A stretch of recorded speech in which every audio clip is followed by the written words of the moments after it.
guests, we are about to begin. Thank you. As this year's president of the Springfield Ladies Literary Society, I am pleased and delighted to welcome you all tonight to our special program. Our guest speaker this evening is none other than Josephine March. Josephine March, who I'm sure you'll agree needs no introduction, except to say that she is a celebrated champion on women's issues, a dedicated speaker on matters of importance to us all, and a rather infamous suffragette. But tonight, I hope we will be hearing from Josephine March, the literary writer. Her stories have brought us such fulfillment over the years. She is truly a national treasure, and we are so honored to have her here as our guest in Springfield. Please welcome Josephine March. Thank you for that spirited welcome. Since I don't have any plans for getting myself arrested while here in Springfield, I shall limit my talk to a rather safe subject, literary fiction. I'm often asked why I became a writer, and I've never found a satisfactory answer, except to say that I am who I am, and Jo March always wanted to write. If I can somehow let you see the real Jo March, you will understand why I write. All my life, I suppose, has been a series of adventures. Not the kind one thinks of as dazzling or grand, but the kind that we all experience. And I have learned that such a journey is no less remarkable than the adventures of Odysseus. If I had to pick a moment in time when I began this journey, it would be the Christmas of 1864. We lived in a town not unlike this, in a New England that was far away from a raging war. Father had lost a great deal of money in a bad business venture some years before, so the March family was not as grand as it had once been. But we were able to keep the house, and we made ends meet as best we could. When the war came, Father was too old to go as a soldier, so he joined Mr. Lincoln's army as a chaplain. He had left for Virginia the spring before, and money matters were worse than ever. But still, it was Christmas Eve, and the March family was nothing if not spirited. Beth, look what we found in the attic. They're not real tree decorations, but they'll do well enough. Let me see. Oh, look at this. Our star from the top of the tree. This is pretty. Oh, Beth, let me have it. I think I can make a good hair ribbon out of it. We'll get this sad old tree looking magical before Marmy gets home. If only there were dozens of presents to put under it. Christmas won't be Christmas without any presents. Oh, it's so dreadful to be poor. I don't think it's fair that some girls have plenty of pretty things while others have none at all. Well, we have father and mother and each other, but we haven't got father. At least not here we don't. And who's to say when we'll see him again? You know the reason why Mother proposed not having any presents this Christmas was because it's going to be a hard winter for everyone. And money ought not be spent for pleasure when our men are suffering so in the army. We can't do much, but we can make our little sacrifices, and ought to do it gladly. I just wish I felt more glad about it. That's Meg, the oldest and the most practical of the March sisters. We all looked up to Meg because she always seemed so responsible. I wouldn't mind not being so poor and not having nice things if I didn't have to go to that horrible school with those impudent girls who laugh at your dresses and label your father if he isn't rich.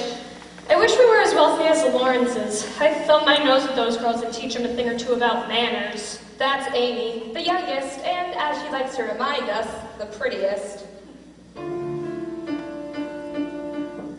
Oh dear, that key is sticking again. Oh, don't stop, Beth. We love it when you play. I only wish I played better. Then this old piano wouldn't sound so bad. I know it sounds funny to say, but in some ways I'm glad we're not rich. Whatever for? What do you mean, Beth? Well, weren't you just saying the other day, Meg, that those Watson children you have to tend to are always fighting and fretting, in spite of their wealth? Well, yes. And that we were a great deal happier than they are? Well, I think we are. For though we do have to work and do without things, we make fun for ourselves, and I wouldn't have it any other way.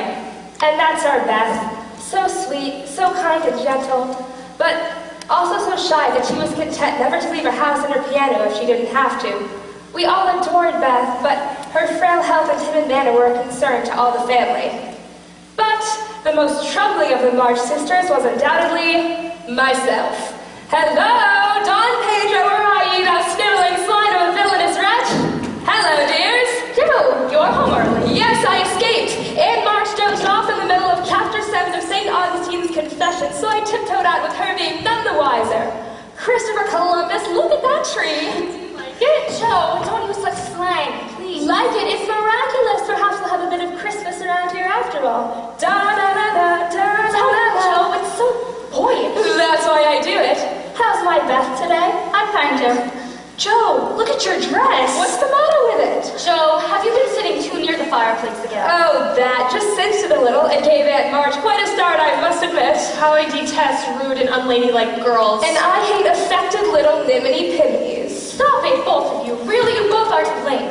You were old enough to leave off boyish tricks and to behave better, Josephine. It didn't matter so much when you were a little girl, but you are a lady now. Oh, I hate to think I've got to grow up and be Miss March and wear long gowns and look as prim as a china doll. It's bad enough to be a girl anyway, when I like boys' games and work and manners. I can't get over my disappointment in not being a boy. And it's worse than ever now, for I'm dying to go and fight with Father, but I can only stay at home and knit like a pokey old woman. Oh, poor Joe. It's too bad, but it can't be helped. You must try to be contented with making your name boyish and playing brother to his girls. Playing those silly boys and those silly plays of yours. As for you, Amy, you are altogether too particular and prim. Your airs are funny now, but you will grow up an affected little goose if you don't take care. Honk, honk. That's enough, Joe. Of course, my dearest. Peace on Christmas Eve, I say. Speaking of those silly old plays of mine, Amy, we better rehearse. We've got to be ready for tomorrow night. Come here and let's do the fainting scene, for you're stiff as a poker in that. It's not my fault. I've never seen anybody faint, and I don't choose to make myself all black and blue tumbling flat as you do. Oh, come and give it a try. You're the only one that can play Zaza. Beth, will you give us some music? Yes, Joe. Meg, have you got your cue? I think so. We'll start from Don Pedro's entrance. There you are, so the hour of my revenge approaches. Listen carefully, my sweet, and you will hear my hounds as they track down your beloved Rodrigo. Oh, it can't be so, Rodrigo, save me, save me. No, no, no, do it this way. You must clasp your hands so and stagger about the room, crying frantically, Rodrigo, save me, save me. You see? Try it again. Oh, dear. It can't be so! Rodrigo, save me! Save me! It's no use. Do the best you can when the time comes, and if the audience laughs, don't blame me. I don't see how you can write and act such splendid things, Joe. You're a regular Shakespeare. Not quite, but I do think The Witch's Curse, an operatic tragedy, is rather a nice thing. I'd rather like to try Macbeth if only we had a trapdoor for Banquo. Is this a dagger I see before me? No, it's that horrid hurricane lamp Aunt March gave us 2 Christmases ago. Glad to find my girl so merry. Marmee! We had always called our mother Marmee for as long as I can remember. She was the most unselfish woman I have ever met. Everyone in town admired her, and we thought she was the most splendid mother in the world. Well, dears, how have you got on today? How was your cold, Beth? Meg, you look so tired. Were those Watson children in bad sorts today? Was school all right, Amy? Joe, how did you find Aunt March today? She found her well enough, but left her sleeping. I've got a treat for you. A letter! 3 cheers for Father. A nice long one, too. He's well and thinks I shall get through the winter better than he feared. He sends all sorts of loving wishes for Christmas and a special message to you girls. I'll read that part to you. Here it is. Give them all my dear love and a kiss. Tell them I think of them, pray for them, and find my best comfort in their affection at all times. A year seems very long to wait before I see them, but remind them that while we wait, we may all work so that these hard days need not be wasted.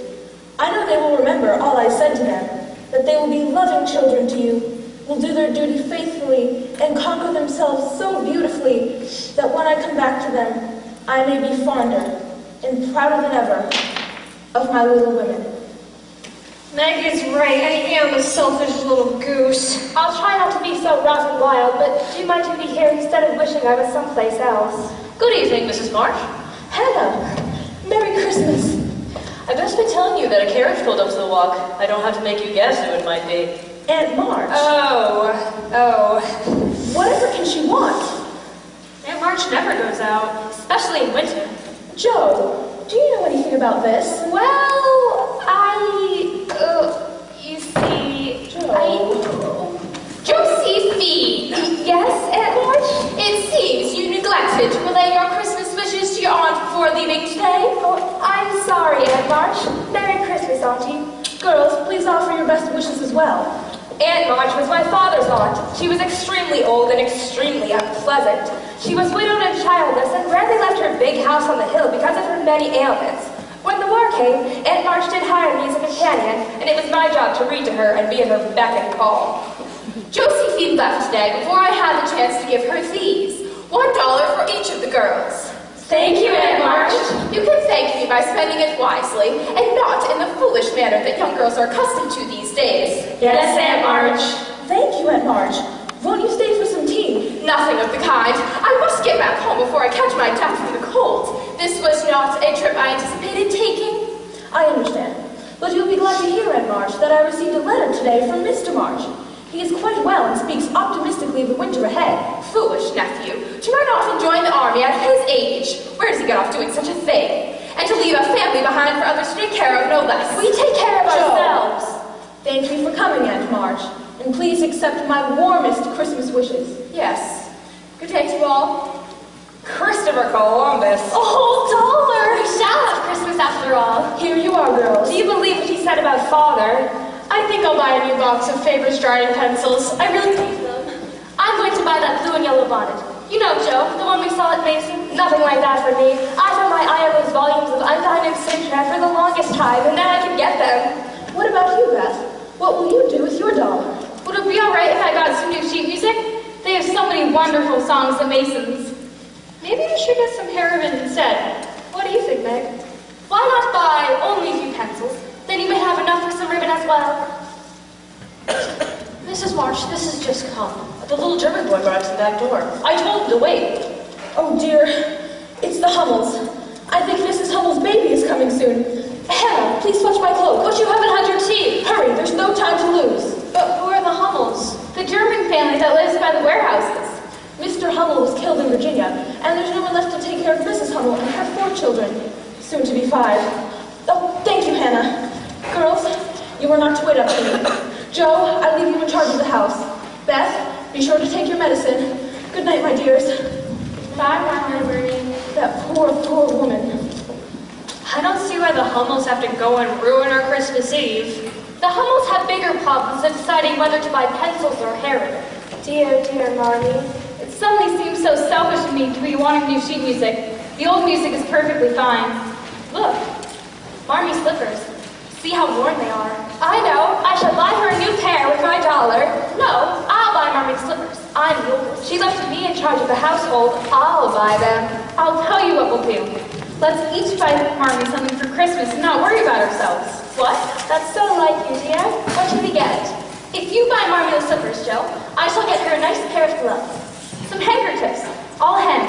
She'll like that. I can get her a little bottle of cologne. She likes cologne. It won't cost too much, so I'll have some left to buy my pencils. Let's hurry before Mr. Mason closes up shop on Christmas Eve. Come along, girls. Beth, be sure to wear your heavy stock. Christopher Columbus is going to be a capital Christmas after all. Maybe if I get her a very little bottle of cologne, I'll have some left to buy 2 hair ribbons and 4 pencils, or 3 hair ribbons and 2 pencils. Marmy didn't return that night. I lay awake thinking what a strange Christmas this was to be, with no stockings filled with presents, no fancy Christmas dinner, no father, and maybe even no Marmy. Then I thought of father far away and how odd his Christmas would be. I thought of Marmy with the Hummels. And as I finally began to get sleepy, I felt as though I was starting to see things as an adult does. The thought of it made me shiver, and I pulled the covers over my head and went to sleep.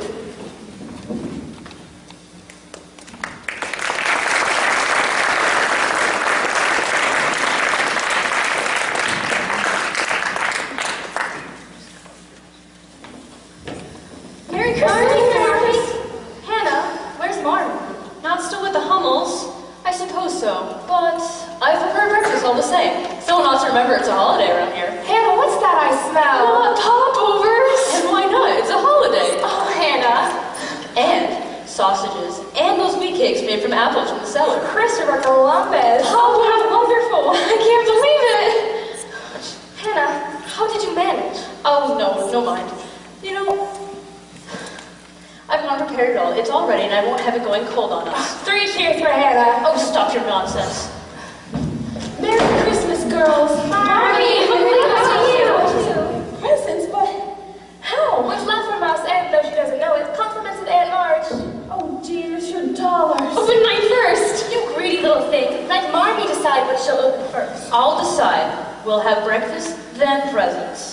Oh, no, please. Kate is right. I shall open them all in good time. I guess I can wait a few carrots. Come on, girls, let's eat. What is it, Marmee? Are you all right? Exhausted, that's what she is. I am a bit tired, but I would like to say something before we all sit to eat. Oh, Marmee, sit down right here. Yes, Marmee? Mrs. Hummel had her baby early this morning, and thank God the little thing seems healthy enough, but the family, well, the four of them, they have no fire, and they huddle together in one bed to keep from freezing, and they have nothing to eat, and they struggle so. My dears, I want to bring them some firewood before I do anything else this Christmas. Of course, Marmee, and we will help. And there is something important I need to ask of all of you. Would you be willing to give your Christmas breakfast as a present to the Hummels? I know Hannah has prepared something special, but, well... Good thing you came home before we ate it all by our greedy selves. Yes, Marmee, let's do it. Of course we will. Even the popovers? Certainly the popovers. Let's hurry. Won't the Hummels be surprised? I thought you'd do it. Thank you, girls. I'll go put some firewood in the cart. And I'll push the cart. Do we have any fresh cream, Hannah? Of course we do. We can warm the wheat cakes in front of the fire we make for them. Can I carry the popovers? Better let Beth take them, just to be safe. What a funny foursome of angels we were at the Hummels, all scurrying about their shabby one-room hovel like schoolgirls on a class outing. Beth attended to the baby, Hannah got a roaring fire going, and the rest of us passed out food to the family whose grateful expressions brought tears to our eyes, even as we couldn't help giggling with pleasure. Then it was off to church for Christmas services, and home for a simple breakfast of sweet bread and milk and crackers. All in all, a Christmas was so little, and yet I cannot recall one richer in spirit. That evening was the great performance of The Witch's Curse, an operatic tragedy. No gentlemen were admitted, but the all-woman audience was indiscriminately enthusiastic, even the one or two members who had actually seen a real play before. It must be the curse of the old witch that has delayed my beloved Rodrigo, for he promised to come ere the sun that touched the nether edges of the great oaks that surround this castle. I hear horses in the courtyard, my lady Zaza. Perhaps it is he. Oh, tarry not, my faithful nurse, and go and find out. My heart shall be but forever frozen in grief till I know it is he. Certainly, my lady. Oh, hither, hither, from my home. To this dreary castle I have come. Only Rodrigo's love can make us me glad and save me from this villainous cad. Zaza, I have come! Don Pedro, my heart's scourge, my love's enemy. There you are! So, the hour of my revenge approaches. Listen carefully, my sweet, and you will hear my hounds as they track down your beloved Rodrigo. It can't be so! Rodrigo, save me! Save me!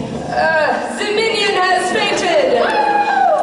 But my scheme will secure all for me. Zaza will be mine. Don Pedro, your hour of reckoning has arrived. Rodrigo is coming. Insolent one, my hounds will reduce him to nothing but... That noise you just heard was your hounds retreating, and Rodrigo has slain your soldiers in the courtyard. Accursed irony! Then I must destroy the upstart myself. Fear not, my lady. Rescue is at hand. Hello, Don Pedro, are ye the sniveling swine of a villainous wretch? Draws thy weapon, insidious one? Yeah! Rodrigo! Let us avert our eyes, my lady, ere our hearts will break. Justice, righteousness, and the honor of my beauty, Zaza! Ha! My ever-true Rodrigo! It is I! You have not forgotten your Zaza. Axel, we're all right. I can't! Don't worry, everyone, there's just a bit more, you'll see. Go on! My shoe! My lady! Rodrigo! Look! The sun is touching the nether edges of the great oaks. Did I not promise it so? Long live Prince Rodrigo! This sunset brings to sudden end the wretched curse the old witch did send, and so we end this valiant tale with heartfelt cheer to wish all thee well. Clever girls. I never thought I could do it. Did you see me shaking? I do wish you would write less violent plays, Joe. Look at my shoe. I think it's Joe's finest play yet. Oh, I just don't know. Did you like it, Marmee? Really like it? It was absolutely thrilling. I am so proud of all of you. But listen, I have a special surprise for you all. What is it, Marmee? A surprise? Yes, compliments of Mr. Lawrence next door. Ice cream, fruit, and chocolates, and such lovely flowers. Oh, winter. Please, come, and Merry Christmas. Mr. Lawrence sent it. Whatever would put such an idea into his head? Hannah told one of the servants about your breakfast party for the Hummels.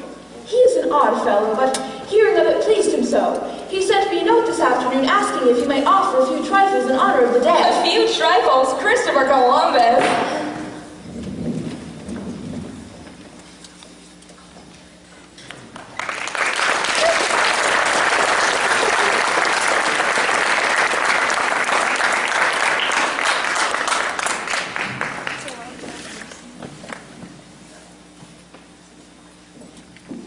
The Lawrence statue was just a stone's throw from our house. In fact, we seemed to live in the shadow of that great rambling house. Old Mr. Lawrence was a private sort of person, an odd gentleman who only went out under cover of his big black carriage. We girls had paid little attention to the inhabitants of the house and their going-ons until that December. Mr. Lawrence's grandson Theodore had come to live there right after Thanksgiving, but he seemed as secretive and reclusive as his grandfather. I had a strong suspicion it was the grandson who was responsible for our Christmas surprise, and I was determined to find out. So I waited all morning the next day until I saw the old man's carriage drive away. I'm so sorry, but you've just missed my grandfather. He's gone into town. Oh, has he? That is disappointing. You must excuse me then. So sorry to disturb you. Oh no, you mustn't go. Oh, but you see, I only came to thank Mr. Lawrence. We never get visitors, you see, and you're Josephine, aren't you? Why, yes. I mean, no, I'm only Joe.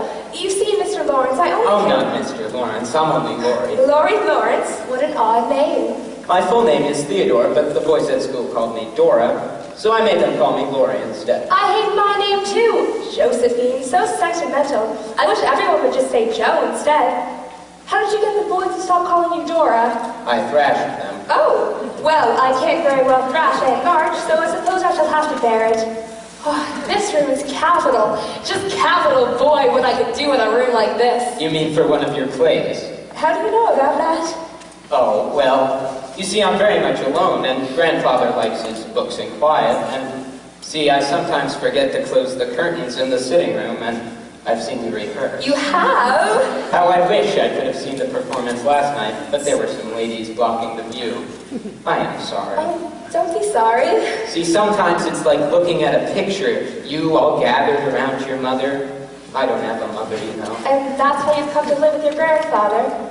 Grandfather took me out of school last month to be privately tutored, and so here I am. It must be dull as blazes all alone in a big house like this. Oh, excuse my slang. Oh, it's quite all right. Christopher Columbus, if I'd have known you were interested, I'd have let you play Rodrigo. You would have been smashing. I'd have done my best. I played Macduff in a school play once. You did? Did they have a trap door? Then yield thee, coward, and live to be the show, and gaze o' the time. Yet I will try the last for my body, and throw my warlike shield. Lay on, Macduff.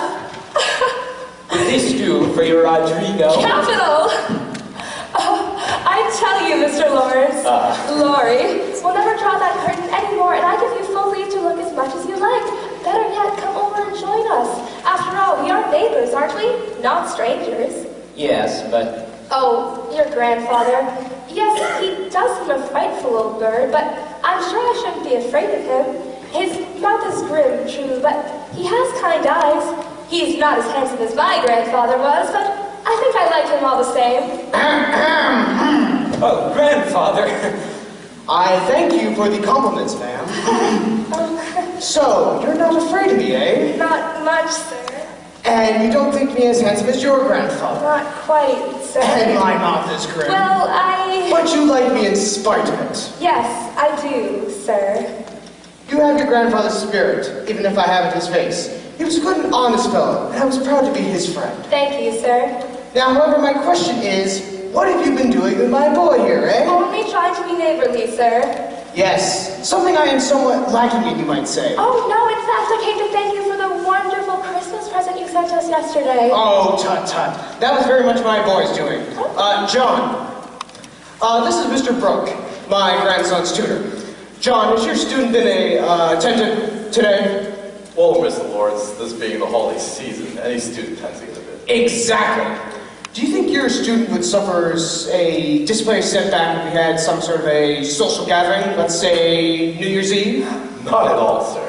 How about a dance? People still like to dance, don't they? Oh, thank you, grandfather. Do you mean it, sir? I wouldn't say it if I didn't mean it. Theodore, you best help with the preparations. John, there's no time to lose. Give your best to your mother, Miss March. A frightful old bird, I declare. Miss March, I do believe in miracles.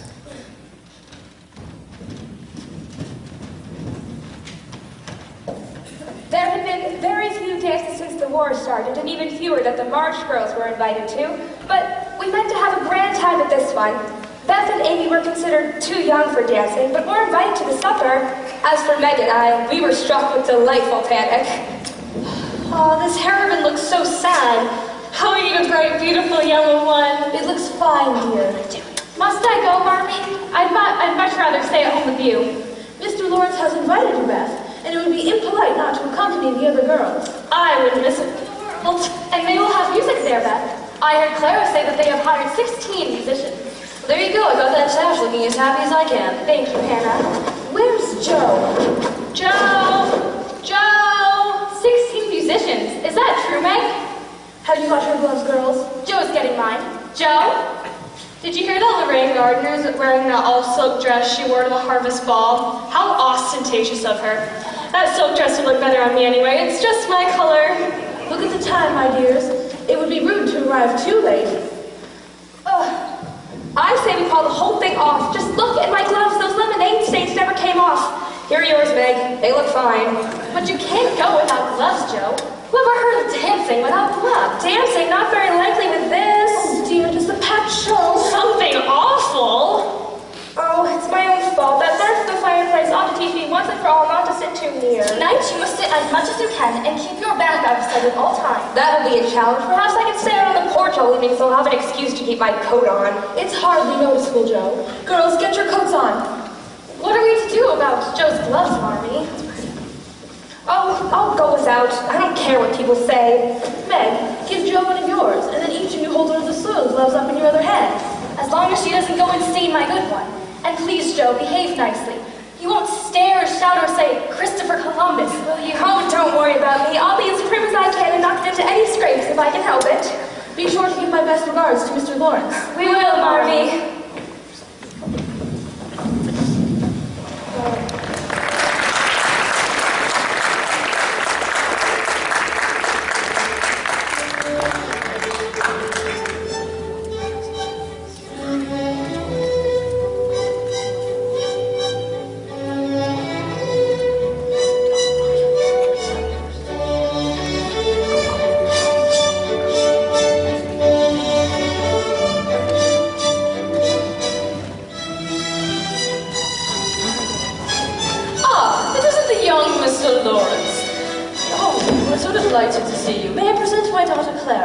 Pleased to meet you.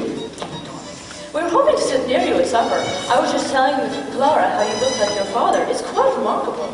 Oh, thank you. You knew my father. Oh, well, no, but one hears so much about him. He was quite highly esteemed here in Concord. I see. And I may say I speak for many others when I say we're so delighted to have you here. Well, thank you. I was just saying to Clara, aren't you delighted that Mr. Lawrence is here? See, I believe they've started the dancing, and I'm sure your dance card is already full, so... Oh, no. Tell Clara you have a dance or two still open if you'd care to. Well, you see, my dance card is booked right now, but John, perhaps... We have the honor of this first dance. Have a pleasant evening. May I? Oh, Mr. Brooke, you perhaps a member of the family?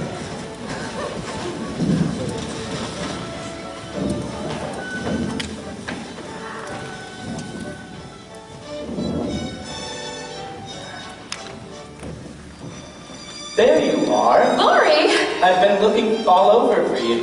Where have you been hiding? Hiding? Why would I be hiding? Isn't this orchestra just splendid? Your grandfather knows how to do a thing right, I must say. There'd be no dance tonight if it weren't for you. Oh, nonsense. So, do you have your dance card? Oh, I lost it. But how? Oh, I can't dance. I promised Meg I wouldn't because... Because what? Promise not to tell anyone. Never. I have a bad habit of sitting too close to the fireplace, and I sometimes burn my frocks. I scorched this one pretty badly, and though it's nicely mended, the patch shows. So I promised Meg I'd keep still so no one would see it. What an odd girl you are. You may laugh if you'd like. It's funny, I know. Never mind that. You can't come to a dance and not dance at all. Especially since I've been looking forward to it, so... Oh, I'm sorry, Lori. It's all my fault. I'll tell you what. This hall right here goes behind the musicians, and we can dance out there. No one will see us. A capital idea. Will you do me the honors? Certainly, Mr. Lawrence. Let's go then.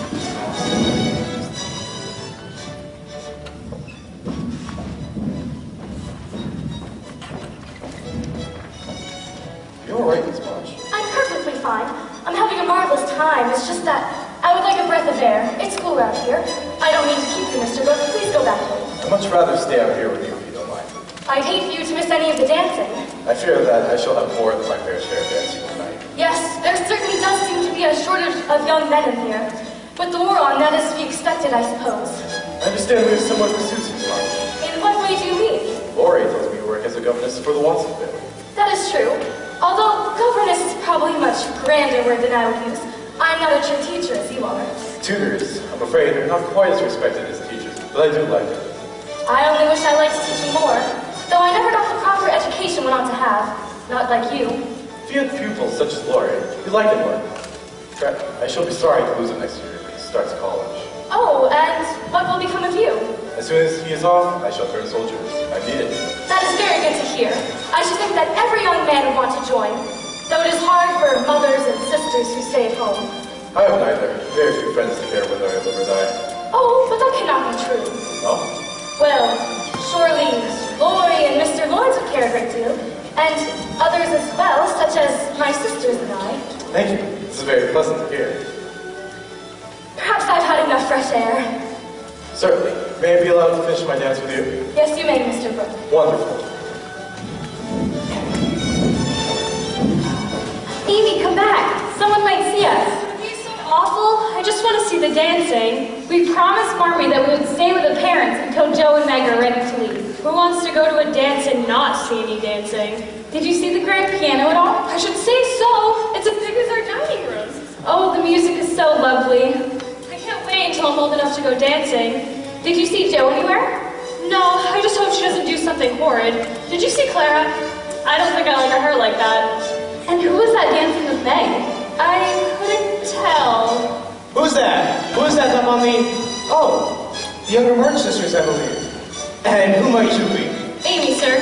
Amy, is it? Well, welcome, Amy. And She's shy, sir. she is she? Well, that's no way to be. She'd sooner die than talk to strangers. Strangers? But I thought we were neighbors. That's right. Mr. Lawrence is... Beth, sir. Beth, is it? You're the musical one, I understand. Yes, sir. Did you do that hunk of a piano in there? Oh, yes. It's a waste. It suffers from a lack of use. Perhaps you could come over and play it sometime. I couldn't. Why not? Oh, I forgot you're shy. Well, you needn't see or speak to anyone. I'm usually locked up in my study at the back of the house. Theodore's upstairs with his tutor, and the servants don't even go in there after 9 each morning. What do you say? She'll do it. I can convince her. If you're sure I won't be disturbing anybody, I would dearly love to. Well, that would be wonderful. Thank you, and I shall be obliged to you both. A pleasant evening, ladies. Beth, you were wonderful. You talked to Mr. Lawrence like I don't even know what. Can we go back now, Amy? Not just yet. I want to see who Clara dances with. Well, it's pretty obvious, isn't it? That Lawrence boy, as soon as he makes an appearance in society, the March girls descend upon the place. Well, I'm sure they were invited. That has nothing to do with it. All right? I bet that Daisy March has those girls pegged out for Mr. Lawrence. Which one? Meg? Joe? No. And wouldn't that be a fine feather in her cap to capture a wealthy, rich Lawrence boy when they have no money of their own and no prospects likely to show up? Well, I'm sure Joe March doesn't want to marry any boy. That's nonsense. That's absolute nonsense. All right? That oh so charitable Daisy March, she's got plans for those girls. Viola, Beth, did you hear that? Oh, Beth, you're crying. It's all right, my dearest. You know none of it's true. Can we please go home now, Amy? Yes, Beth, right away. There you two are. Was it for you? Beth, what's the matter? Joe, we need to go home right now. Of course. Laura, will you get Meg, please? Certainly. What's happening? We can't tell you here. Not now. Let's go get our coats.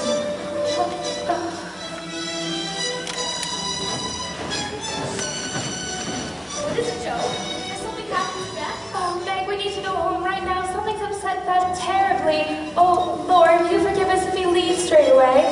Please, let me see you home then. All right. And give our goodbyes to your grandfather. Of course. Good evening, Mr. Brooke. Please wait a little. Is it possible we may meet again? No, I must get home now. I mean, yes. Yes, Mr. Brooke, thank you and good night. Miss March!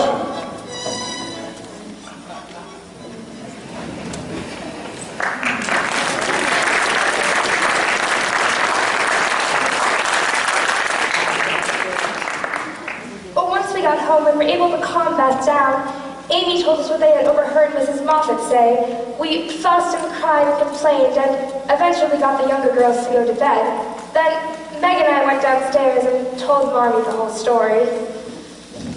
I am not surprised at disturbing Beth so, for she is unused to people, but surely the rest of you girls could not take offense at such talk. Take offense? I do indeed. If I'd been there instead of Beth, why do people say such things, Marmee? For any number of reasons one can never truly know. Learn to appreciate the praise that comes from other people, and do not busy yourself trying to understand their scorn. But, Marmee, do you have plans for us, as Mrs. Moffat said? Well, yes. I suppose I do. But mine differs somewhat from Mrs. Moffat's, I suspect. I want my girls to be beautiful, accomplished, and good. To be admired, loved, and respected. To have a happy youth. To be well and wisely married, with as little care and sorrow to try them as God sees fit to send. My dears, I am ambitious for you, but not to have you make a dash in the world, to marry rich men merely because they are rich, or to own splendid houses which are not really homes because love is wanting.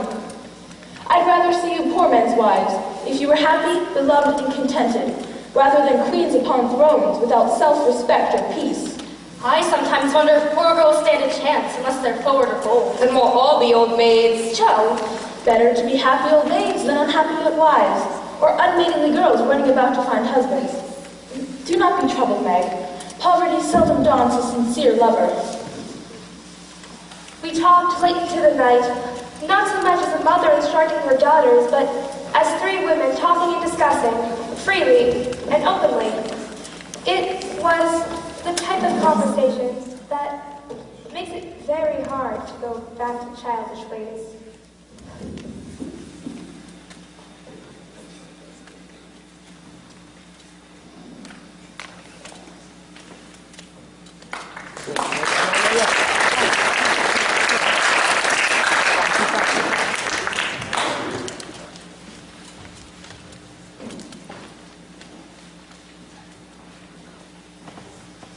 With the holidays concluded and a long New England winter stretching ahead of us, life went back to its daily routine for the March family. Each of us four girls returned to our daily burdens, as Marmee called them. Amy was still in school, and that seemed to cause her endless irritation. Meg's daily burden also involved little girls. As governess for the Watson children, she soon learned that being a teacher was even less the enviable position. My burden, of course, was Aunt March. The old woman truly loved being ill and miserable and enjoyed spreading her misery as widely as she could. Josephine! But there was one consolation. Her house had the most marvelous library. Old Uncle March had been quite a reader and had a fascinating collection of books. Having already decided I was going to be a world-famous writer, I would hide myself away in that library and read every time Aunt March drifted off to sleep or gossiped with callers. Josephine, where have you been? As if I need to ask. I pay you to keep me company, not my late husband's old books. What have you there? The Bride of Lammermoor by Sir Walter Scott. It's thrilling, Auntie. Rather more thrilling than is appropriate for a young lady, I would imagine. We will continue with Mr. Belsom's essays. Let us reread the one of Perseverance, as I seem to have napped during later sessions. Yes, Aunt March. Sir Walter Scott, the Pride of Lammermoor. What was my late husband thinking? As for Beth, dear, sweet, and fragile Beth, neither school nor outside work quite suited her. Her shyness and fear of people made any effort to introduce her to the outside world a painful failure. It took some persuasion on all our parts, but we were finally able to convince her to go over and start playing on Mr. Lawrence's grand piano. How her face shone when she returned. speaking of the magical sound she never imagined she could create.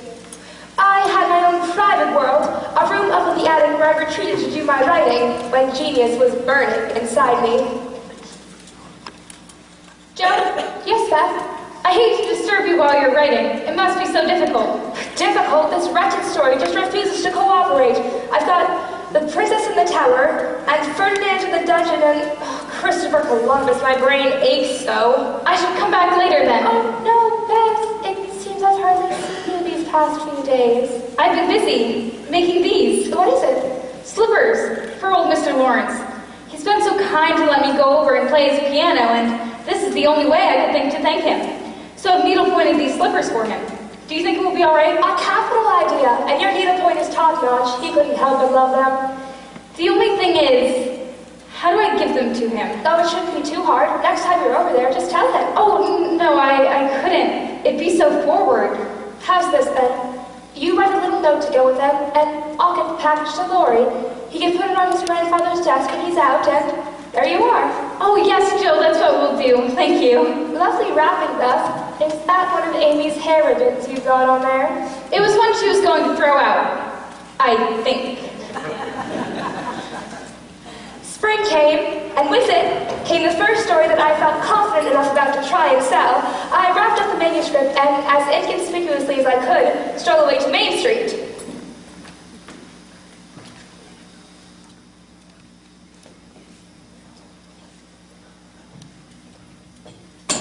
There, the newspaper's editorial office was situated just above the dentist parlor. That's where I presented my magnum opus to a balding editor who seems to care less. Got you. Laurie! I've been following you, Miss March, ever since you left your house. No, you haven't. Yes, I have, and for good reason. You've been up in that old attic of yours, and down here the weather's been capital, as you put it. I've been busy. So, how'd it go in there? Not bad. How many came out? Only one. How many did you think? What's so funny? Where do you think I've been, Laurie? Well, the dentist, of course. I guess I still have a secret then. So do I. Well, in order for me to tell you, you must tell me yours first. Is your secret a nice one? Oh, isn't it? All about people you know, and how I've been aching to tell you. Come, you begin. You promise not to say anything to anyone else? Not a word. And you won't tease me in private? I never tease. Yes, you do. But no matter. I've just delivered a story of mine to the editor in the newspaper office up there. He said I'd have an answer by next week. Congratulations for Miss March, the celebrated American author. Oh, hush, it won't come to anything, I dare say, but I couldn't rest till I had tried. I said nothing to the others because I didn't want anyone else to be disappointed. Oh, it won't fail. Why, your works are works of Shakespeare compared to the rest of that rubbish people put out. Thank you, Macduff. Now, what's your secret? Well, Play fair, Laurie, I'll never believe you again. do you remember telling me some time back that you lost one of Meg's good gloves? Yes, but I know where it is. tell them. John Brooke has it. He has? How do you know? I saw it with him. Oh, but why? Well, don't you see? It must have fallen out at the New Year's Eve dance. And he's kept it all this time? Oh, he keeps it on him always. Isn't it romantic? No, it's horrid. I thought you'd be pleased. Has the idea of anyone coming to take Meg away? No, thank you. You'll be happy when someone comes to take you away. I'd like to see someone try. So should I. Oh, I don't think secrets agree with me. I feel rumbled in my mind since you told me that. Please, let me walk you home. I don't want to walk. I feel like running. Race me back! Wait, Joe! Come on, Laurie! Come on! Joe! Good afternoon, Miss March. Is it? Joe, how could you go running like that? At your age? What will people say? When will you stop such romping way? Never till I'm stiff and old and have to use a crutch. I hope you'll excuse my sister, Mr. Brooke. No use trying to apologize for Joe. Oh, nice talk, Laurie. You were running just as fast. Faster, I could have caught you, but I'm too much a gent. I feel that it is I who must apologize for my students' behavior. It's not reflected well. Oh, bosh and nonsense. Joe, I'm going in. Goodbye, Laurie. Are you coming, Meg? In a moment. Good afternoon, Mr. Brooke, and thank you for your company. The pleasure was all mine. And thanks for the gallant, Mr. Lawrence. It was indescribable. And same to you. Ta-ta. Come along, Lori. Bye. Joe March, I'll never talk to you again as long as I live. Meg! Beth, is it Beth? Oh, Meg, we thought you were Beth and were coming back from Mason's and thought you... Look, a piano! Can you believe such a thing? Is it from? I should say so. 3 of his servants brought it in 10 minutes ago. Oh, what a capital fellow old Mr. Lawrence is. And there's a letter, too. Oh, what does it say? It's addressed to Beth. What's taking her so? I can't wait to see her face. Oh, here she comes. Oh, let me tell her. I can tell her. I was here when they brought it. Yourselves, girls, or you will frighten dear Beth. Hush, everybody. They didn't have any more blue thread at Mason's, Marmee, so I got... What has happened? It was delivered while you were out. But, And there was a letter for you. for me? From the old gentleman. What does it say? We're just dying to know. I can't. You read it, Marmee. It's so... Oh, it's all too lovely. It's addressed, Miss Elizabeth March. Dear Madam, Oh, I wish someone would write to me so. I have had many a pair of slippers. Of slippers in my time, but none have been so lovely as yours. The delicate needlepoint reminds me of my gentle mother's hand, and I will treasure them always. I am delayed in thanking you, for I fear too long, since I have contemplated on way to thank you for them. So I know you will allow the old gentleman to send you something from the little granddaughter he lost. I've hidden away her things for a long time, but when I saw you on the steps that evening, you reminded me so of her. So that is why I trust her piano with you. With hearty thanks, I remain yours. Your humble servant, James Lawrence. Christopher Columbus, you made a friend, Beth. Your humble servant, James Lawrence. Only think of his writing that to you. I can't wait to tell those girls at school. Play it, Beth. Let's hear how it sounds. Go on, Miss Beth. Play that thing you were practicing yesterday. I must thank him. Oh, you write a little note. I'll bring it over. I can bring it over. No, I must thank him myself. Now. Yes, right now. That's the strangest thing I've ever seen. That piano's turned her head. She would never do something like that in her right mind. Marmee, do you think Beth is all right? I'm sure she's fine. The world's coming to an end. Weeks passed, and still I heard nothing from the editor of the paper. I'd just about given up hope when I received a letter. They would print my story, but not until the fall when ads picked up. My payment? No money, but the experience of being published. Of course, I said nothing to anyone except for Lori, who I swore to secrecy. Then I waited for the big day.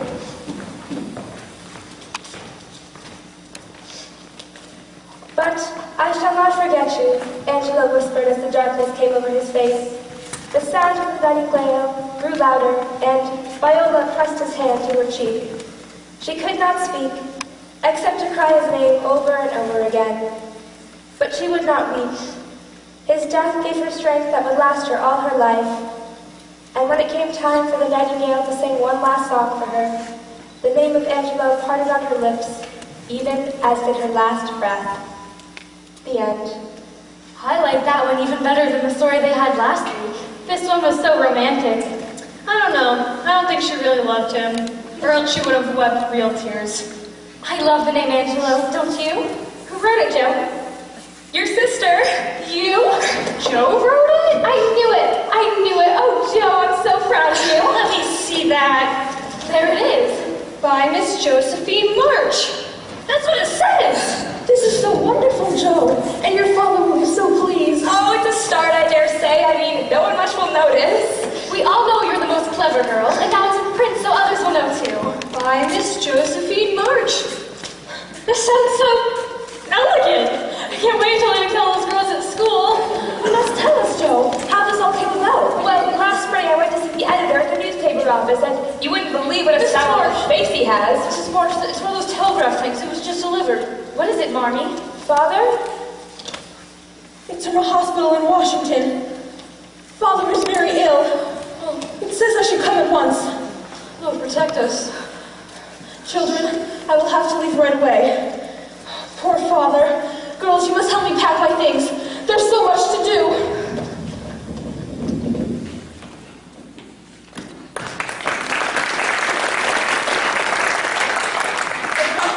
Made quick newspaper office, the hospital, that Marmee was coming. Beth and Amy did the packing. Meg and Marmee went to the train station to purchase a ticket for Washington and to the bank to withdraw our meager savings. My job, I felt, was the most awful. I was to deliver a note Marmee had written to Aunt March, asking for some money for expenses. Of course you came to me. Hadn't I said it was absurd for a man of your father's age and condition to go into the army? Hadn't I predicted no good could come of it? But did anyone listen to me? Father is very ill, Aunt March. Mother is leaving on the 4 o'clock train. We need your help. This is a considerable amount of money mentioned in this letter. Whatever you can spare, Auntie. Your father had no right to put your family into such a position. We are very proud of Father, even if you aren't, and we never asked for your lousy money if we had anywhere else to turn. Josephine! I'll go then. Sorry to bother you, Aunt March. I will think it over carefully and let your mother know before 4 o'clock. In the meantime, I will try to forget your impudence, young lady.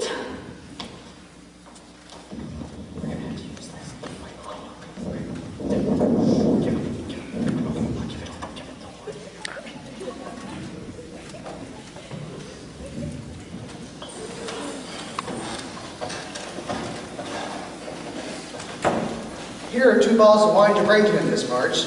They are of some quality and will be much appreciated once he's feeling better. Oh, but Mr. Lawrence, this is not necessary. Nonsense. I only wish I could escort you myself. But I don't travel well in this weather, so that is why I decided to send Mr. Brooke instead. John, I will not hear of it. It has all been arranged. Mr. Lawrence has some commissions for me in Washington that I must see to. They're more than happy to be of service to you there. Bless you both. Nearly time for the train, ladies. Here's the money that Aunt March sent over, Marmee. And here's your muffler. Bess and I redid the lining for you. Thank you, girls, but where is Joe? She's been gone over an hour. John, Theodore, best get these trunks into the carriage. Certainly, grandfather. Girls, I will not have you going down to the station. But Marmee... I couldn't bear it. Now, you must obey Hannah. I leave you to her guidance and Mr. Lawrence's protection. Here's Joe. Joe, where have you been? Oh, Joe, I was afraid I would miss you. Sorry about all the fret. Here, my contribution towards making Father comfortable and bringing him home safely. $25? Oh, Joe, I hope you haven't done anything rash. No, it's mine, honest. I didn't beg, borrow, or steal it. I earned it. You see, I made a frightful mess dealing with Aunt March. But she already sent the money, Joe. Did she? I was hoping she would, but I couldn't be sure. And I felt pretty responsible for making such a fuss, and felt it was my job to, well, I only sold what was my own. Your hair. Your beautiful hair. Joe, how could you? Christopher Columbus! This was not necessary, but I let you overboard because of It doesn't affect the fate of the nation or anything. I was walking down Walnut Street, and there were these long tails of hair in the shop, and, well, they didn't seem any better than mine. And I figured it'd do my braids good to have that bob taken off. And, well, if it looks a bit boyish right now, that's more my style, wouldn't you say? Joe, you're the darndest girl I ever knew. Joe, I will spend money wisely, for I know you have done to get it. The train, dear ladies. Goodbye, my dears. Now, you must each write to me. Every day, Marmee. I will see to it. Now be strong and do not fret, and God will bless and keep us all. Goodbye, my dears. Give our love to Father. Take good care for John. I will. That night, I stayed up late and kept away from the others.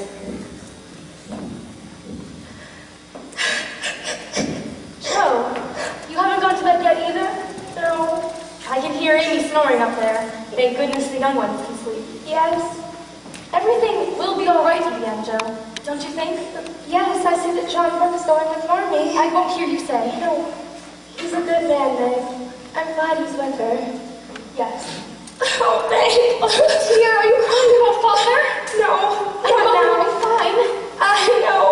What then? My hair.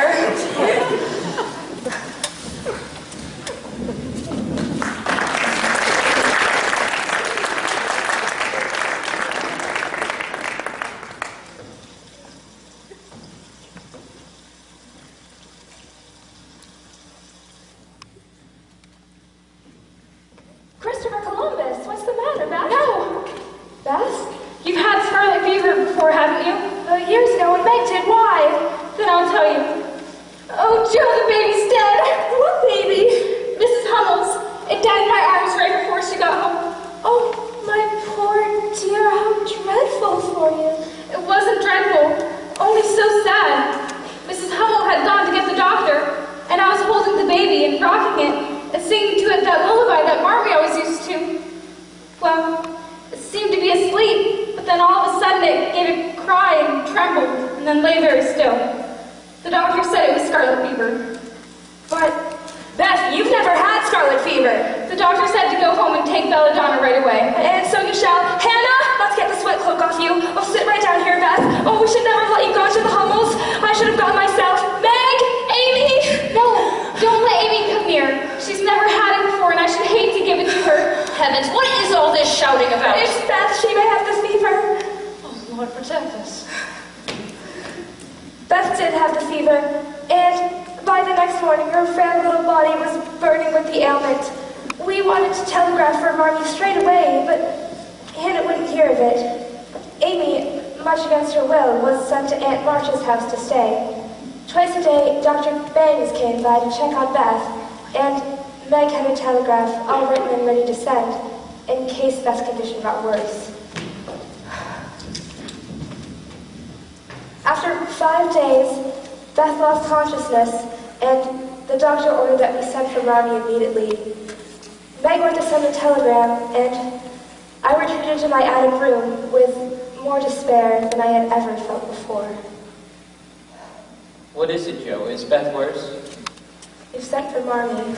The doctor told us to. Oh, it can't be that bad. She doesn't even know us, Lori. When her eyes are open, she sees nothing. And there's no one here to help us bear it. Mother and father both gone, and God's so far away, I can't find him. I'm here. Hold on to me. Death is my conscience. My soul, I can't give her up. I can't. Poor girl, you're worn out and tired and you've had little sleep. Oh, Lori, why is it that good and dear people always die young? It's not always like that, only in the books. Oh, Lori. Well, the good news is that your mother's coming. Perhaps not soon enough. Meg only sent the telegram an hour ago. But I wired her yesterday. What? Hannah's instructions be dashed. I wired them yesterday, and they said your mother would be coming on the train. Oh, Lori, you did? Oh, Lori. Oh, I'm sorry. You're such a dear. I couldn't help flying at you. It's fine. Marmy's coming. Tomorrow on the late train, she'll be here at 2 in the morning. Oh, Lori, you're an angel. How shall I ever thank you? Fly at me again, I'd rather. The hours ticked by slowly, and there was no change in Beth's condition. If only Marmy would come. If only Marmy would come. If God spares Beth, I never will complain again. If God spares Beth, I'll try to love and serve him all my life. I wish I had no heart. It aches so. Oh, Meg, if life is often as difficult as this, I don't see how we shall ever get through it. Beth? Hannah, come quickly. What's happening? Oh, my poor Beth. Hannah? Her fever's turned. She's sleeping natural. Her skin is damp and she's breathing easy. Please be given.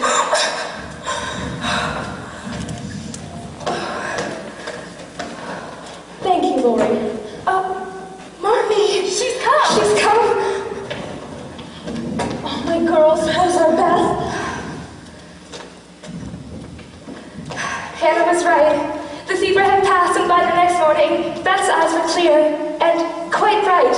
With Marmy home and all of us tending to and caring for her, Beth gradually got her strength back, and by Christmas Eve, she was well enough to come downstairs and join the family. Here she comes. Mr. Lawrence, they're bringing her down. That's wonderful. Oh, I'm so happy she could join us. Wherever could she be? Oh, well, she's still very frail. Oh, that poor thing. But at least she's feeling better. Oh, here she is. Merry Christmas, my dear one. Thank you, Mr. Lawrence. Lawrence. Doesn't she look splendid? I'll get the one. Beth, Mr. Lawrence has provided the most marvelous treat. Once again. We all know grandfather when it comes to the March girls. Are you comfortable there, my dear? Oh, yes. Here, a little bit of this, and you'll get the color right back in your cheeks. I'll get the special wine glasses. After all, this is Christmas, isn't it? John, John, you've returned. I have a special Christmas present for the March family. Father! And so, the March family was all reunited. It would be the last time, for the days that followed were filled with new people and new experiences. I can only smile when I look back on that moment in time, that Christmas 1864, and I frown and I laugh as I think of what would become of those four little women.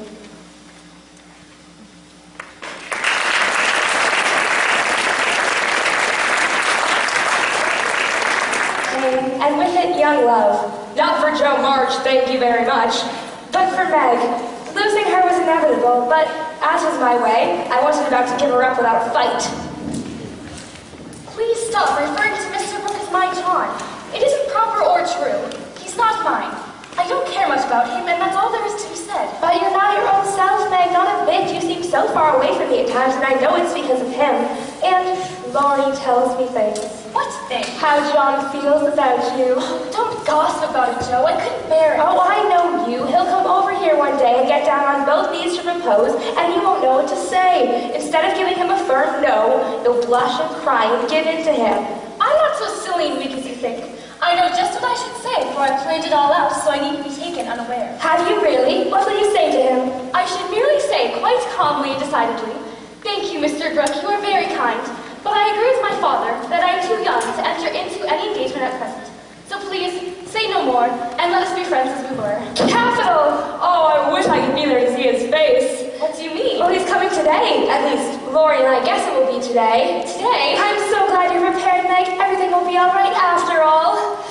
Oh, I wish I could be there to see it. Joe, where are you going? Be firm, Meg. Good afternoon. I came to get my umbrella that I left. That is to see how your father finds himself today. It's very well. He's in the rack. I'll go get it and tell it you are here. Oh, dear, please sit down. I'll go get my father. Don't go. Are you afraid of me, Margaret? How can I be afraid when you've been so kind to Father and all of us? Shall I tell you how? Oh, no, please. I won't trouble you. I love you so much, Meg. I only want to know if you care for me a little. Thank you, Mr. Brooke. You are very kind, but I don't know. Will you try and find out? I want to know so much. I'm too young. I'll wait. In the meantime, you could be learning to like me. It would be such a difficult thing to learn. Not if I choose to learn, but Please choose to learn, Meg, and perhaps I can help you. I do love to teach, and this will be easier than German. I don't choose. Now, please go away and leave me be. You really mean that? I do. May I hope you may change your mind someday? I Don't play with me, Meg. I didn't think that of you. don't think of me at all then. I wonder if that's possible. Bless me! What's all this? Excuse me. It's Father's friend, Aunt March. I'm so surprised to see you. Well, that much is evident. But tell me, what is Father's friend saying to make you blush like a peony? There's mischief going on here, Margaret, and I insist on knowing what it is. We were nearly talking. Mr. Brooke came to get his umbrella. Brooke, the Lawrence boy's tutor, and is that the kind of person you choose to associate with? Hire to help? Hush, he'll hear you. Don't hush me, young lady. I have something to say, and I must clear my mind at once. Tell me, do you plan to go and marry this man? For if you do, not one penny of my money will ever go to you. Remember that and be a sensible girl. I can marry whomever I want, Aunt March, and you can leave your money to anyone you like. Heighty-tutty, is this the way you take my advice? You'll be sorry for it by and by when you've tried love in a shabby little cottage and found it a failure. It can't be any worse than what some people find in big houses. Now, Margaret, be reasonable and take my advice. I mean it kindly. I don't want you to spoil your whole life by making a mistake at the beginning. You ought to marry well and have on your family. It's your duty to make a rich match. Mother and Father don't think so. They like John even though he's poor. Your parents, my dear, have no more worldly wisdom than a pair of babies. I am glad of it.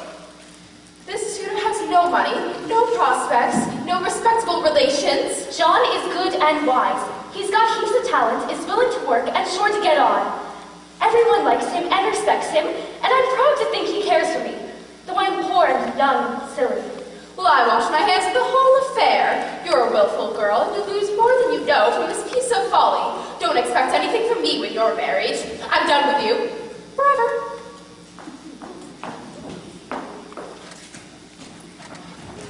Thank you for defending me, Meg. John, you heard? And I thank you, Aunt March, for proving that you do care for me a little bit. I didn't know how much until she said all those awful things about you. And I need to go away. No. May I stay? Be happy? May I? Yes, John. Meg, what did he say when you... Christopher Columbus! They were married that summer, and though I was resigned to it, I couldn't help but blame Aunt March for it all.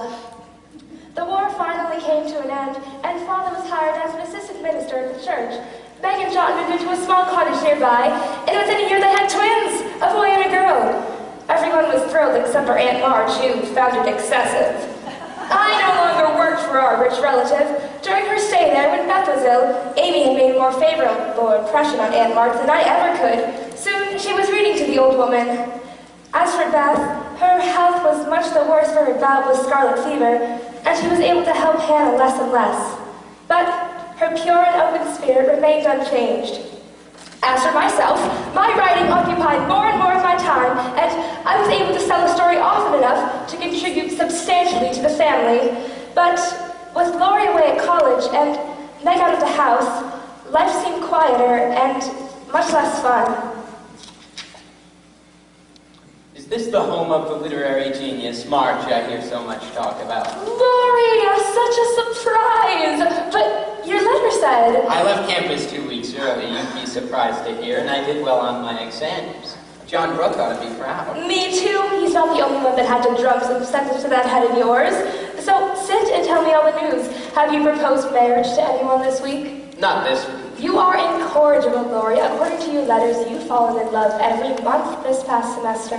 Don't be like that, Joe. Jealousy isn't for you. Jealousy? I just didn't want you to give flirting a bad name. And you do flirt atrociously, Laurie. I'm learning. I'm glad you can't flirt, though. It's nice to see a girl who can be good and jolly without making a fool of herself. Oh, yes, indeed. I've grown very mature and dignified since you've been away. You have? I see you've burnt the hem of that dress as well. Oh, that. Couldn't be helped. And Grandfather tells me you gave Amy a mild scare by running all the way to church on Easter Sunday. I was late. Besides, it was a luscious day. You haven't changed.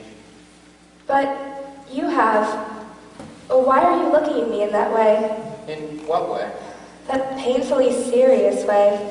Is it so obvious? Laurie, what is it? I must say it, Joe, and you must hear me. We must have it out. I don't think I like this conversation, but say what you like, I'll listen. I've loved you, Joe, ever since I've known. Couldn't help it if I tried. But being away at school these past few months and seeing what other girls are like, it only made me want to be with you even more. Oh, I'm sorry, Laurie. I wish to spare you this. I only wanted you to understand that I don't. I'm sorry. I've tried to change the feeling. I'm grateful to you and so fond of you, but somehow I don't love you as you want me to. And it would be a lie to say that I do when I don't. Really? Truly, Joe? Really, truly, dear. Oh, I'm sorry, so desperately sorry. I could kill myself if it would change anything. I wish you wouldn't take it so hard. Well, how am I supposed to take it? We're no longer children. We're not playing a game. We can't go back to our old ways. Can't we? I suppose not. Of course, there is one other explanation for your lack of feeling for me. There is? You love someone else. Oh, yes, indeed. Wild old Joe March. Who'd have me? No, Laurie, there's no one else. I haven't the least idea of going off and loving anyone else. But you will after a while, and what will become of me? You'll love someone else, too, like a sensible boy, and forget all this trouble. Someone fine and lovely and accomplished who will never make you feel ashamed. Someone elegant. Not odd Joe March with her scribbling in awkward ways. Anything more? Nothing, except I don't believe I shall ever marry. I'm happy as I am and love my liberty too well to be in any hurry to give it up for any mortal man. I know better, Joe. You think so now, but there will come a time when you fall in love with some fool who makes you think you're something that you're not, and you will live and die for him. And that's just the way you are. I know it, Joe, but I, for one, will not be able to stand by and watch such a thing. Laurie, where are you going? To the devil.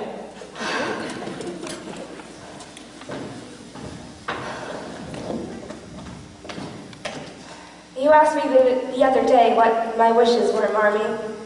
Yes, Joe. You seemed somewhat despondent, and I wanted to know what was on your mind. Well, I'll tell you one of my wishes. I want to go away somewhere this winter for a change. Why, Joe? Oh, I want something new. I feel restless and anxious. Anxious for what, dear? To be seeing and learning and doing more than I am. Aunt March always used to talk about going to Europe and bringing me with her as companion. How I used to dream it come true, but now I know it won't. Lately, all I do is brood over my own small affairs.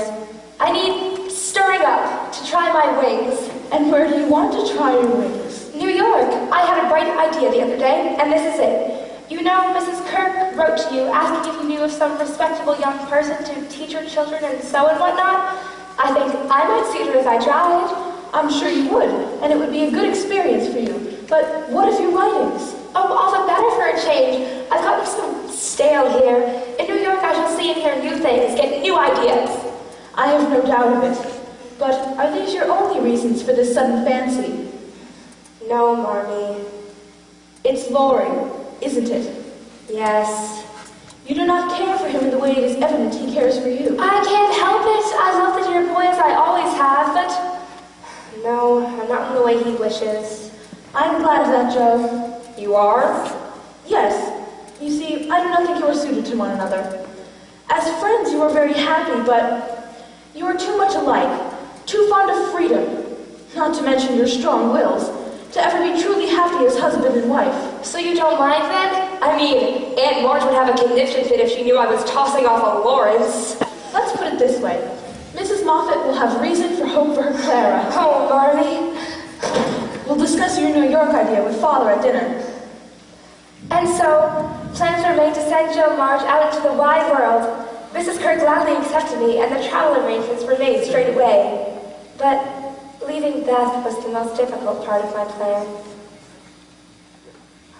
I shall write to you, Beth, every day, and you'll have wonderful letters to keep you company instead of moody old Joe like you have now. Oh, Joe, I'm so happy for you.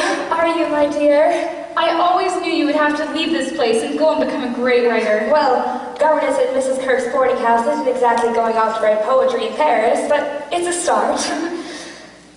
I shall miss you, Joe. And I will miss you, my precious Beth. I'd take you with me if... No, Joe. I belong here, and only here. I arrived in New York so timid and nervous that no one back home would have recognized their wild Joe. But once at Mrs. Kirk's boarding house, I began to feel a bit more at home.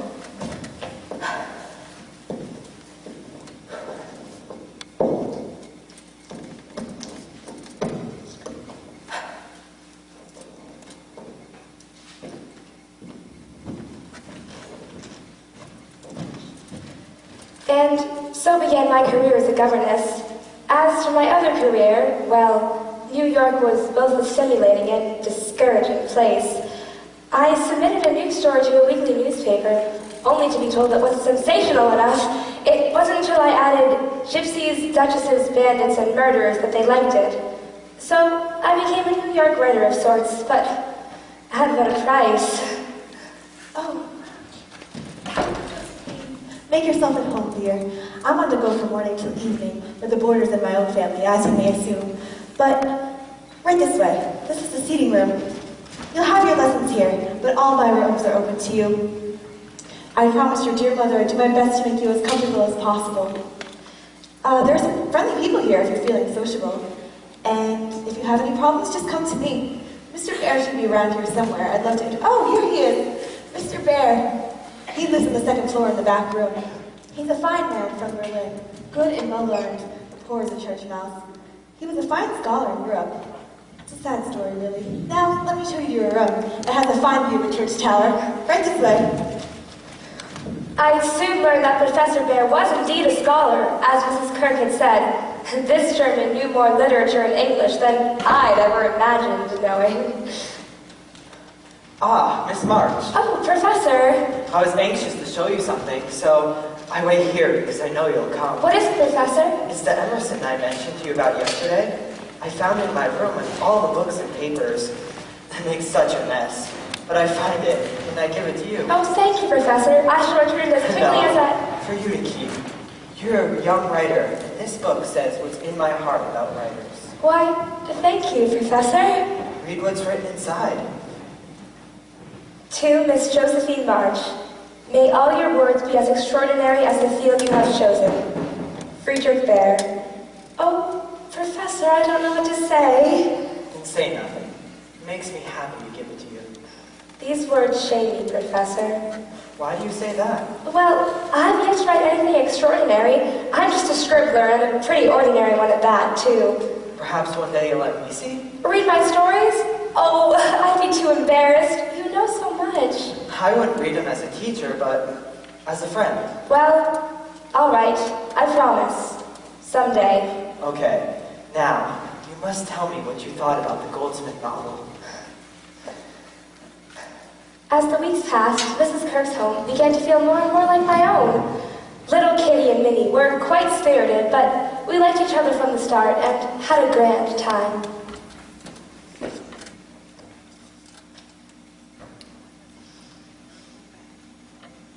Joe! Amy! Aunt March! Oh, but such a surprise! Amy, why didn't you write to tell me you were coming for a visit? We weren't here for a visit. I merely thought that we should pay a common courtesy call as we are passing through. Passing through? Yes, our boat leaves this afternoon. I am accompanying Aunt March to Europe. Europe! Oh, hey, Amy, I'm so happy for you.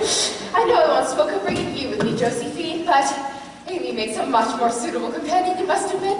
I hope you don't mind too terribly, Joe. I know you've always dreamt of going. Oh, I'm disappointed, that's pretty certain, but I'll get there someday. In the meantime, how marvelous for you, Amy. I'm going purely for medicinal reasons. I'm going to take the waters in highly respectable places and tend to my health. And I will write to you about everything. I think Europe will make a real woman of me. I'm sure it will, and you'll probably meet a handsome Italian count and marry into his titled family and live in a palazzo. And I will send for you, and you can go dig in the Roman Forum for relics and carry out the plans that we've made so many times. Ridiculous chatter, the very idea. Come along, Amy, we must see that my trunks are aboard safely. Oh, must you leave already? Steamships do not wait for idle chatter. Goodbye, Josephine. Goodbye, Auntie. I mean, bon voyage. Goodbye, Joe. I will give my best to Laurie and Mr. Lawrence for you and meet them in Paris if you'd like. Laurie? In Paris? But didn't you know? Surely you stopped to say hello when they were in New York last month. No. Oh. Well, they left on the 15th. I think it's what convinced Aunt March to go. She said if Europe was good enough for the Lawrences, it was good enough for... Amy? Goodbye, Joe. Goodbye. Miss Joe? Oh, Professor. I wanted to talk to you about your stories, but... Oh, is this a bad time, perhaps? No, a very good time, Professor. You read them all? Ah, yes. Well, give me the truth then. Don't be stingy with it. Miss Joe... It's pretty awful, aren't they? Why do you waste your talents like this? You're too good for such... Oh, I'm too cruel.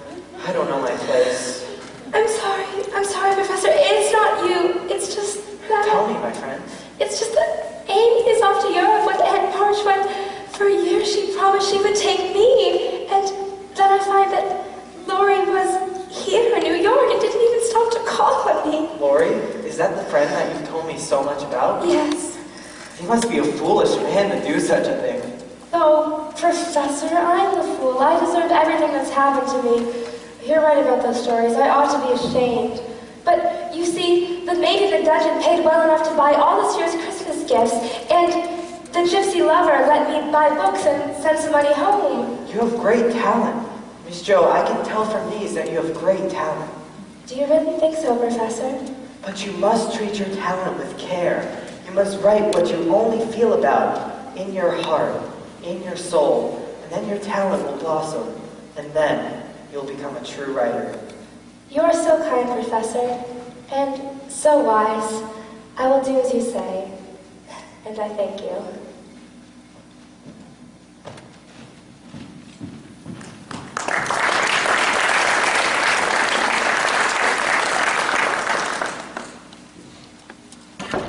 Mon cher Josephine, Paris très magnifique. Such a delightful time I am having, and even Auntie has to admit that on occasion, there truly is something to France. I have such respect for the old and old-fashioned things. On sunny days, I walk through the Tuileries gardens, and on rainy days, I am in the Louvre reveling in the pictures. I am cultivating my eye and taste as fast as I can. Laurie makes fun of me, but he is so très fou sometimes. Just yesterday, in the museum, I saw Napoleon's cocked hat, gray coat, baby's cradle, and even his old toothbrush. I also saw Marie Antoinette's little shoe, the ring of St. Denis, Charlemagne's sword, and many other amazing things. Oh, Auntie is calling now, so I must close. I can't wait to see you again, and in spite of all my nonsense, I am votre amie. This castle hath a pleasant seat. The air numbly and sweetly recommends itself unto our gentle senses.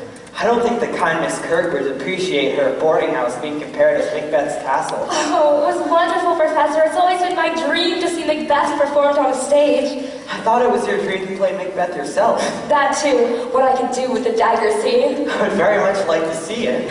What a villain I would be. That man tonight, he was capital. But I'd still like to get my hands on the Scottish Thane. I will not yield to kiss the ground at young Malcolm's feet, nor to be baited with the rabble's curse. Bravo, bravo.